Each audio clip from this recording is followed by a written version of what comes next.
இனி வீட்லயே பானிபூரி செய்யலாம் எல்லாரும். ஆச்சி பானிபூரி கிட்.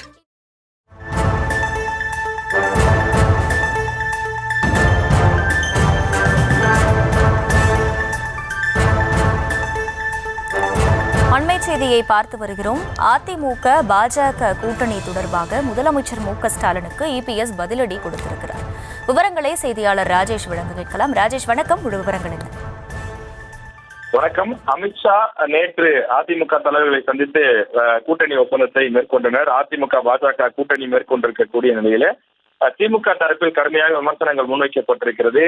திமுக தலைவர் முதலமைச்சருமான மு.க.ஸ்டாலின் அவர்களுக்கு எடப்பாடி பழனிசாமி அவர்கள் கடுமையான கண்டன அறிக்கையை ஒன்றை வெளியிட்டிருக்கிறார். தங்களுடைய கூட்டணியை பார்த்து சேற்றை வாரி இறக்கக்கூடிய செயலில் திமுக தலைவர் ஈடுபட்டு வருவதாகவும் அவர் குற்றச்சாட்டை முன்வைத்திருக்கிறார். அதாவது அதிமுக பாஜக கூட்டணி அறிவிப்பு இடியை இறக்கி இருப்பதாகவும் அது கொடுத்த வழியின் வேகம் தாங்காமல் ஸ்டாலின் துடிப்பது துவழ்வதும் அவரது அறிக்கையிலே நன்றாக தெரிகிறது என்றும் எடப்பாடி பழனிசாமி குறிப்பிட்டிருக்கிறார். உப்பை தின்றவன் தண்ணீர் குடித்தாக வேண்டும். ஸ்டாலினும் அவரது குடும்பமும் மந்திரிகளும் கடலையே குடித்திருக்கிறார்கள்.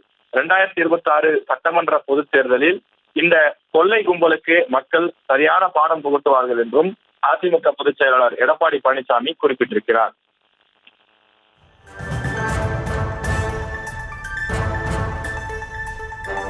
விவரங்களுக்கு நன்றி ராஜேஷ்.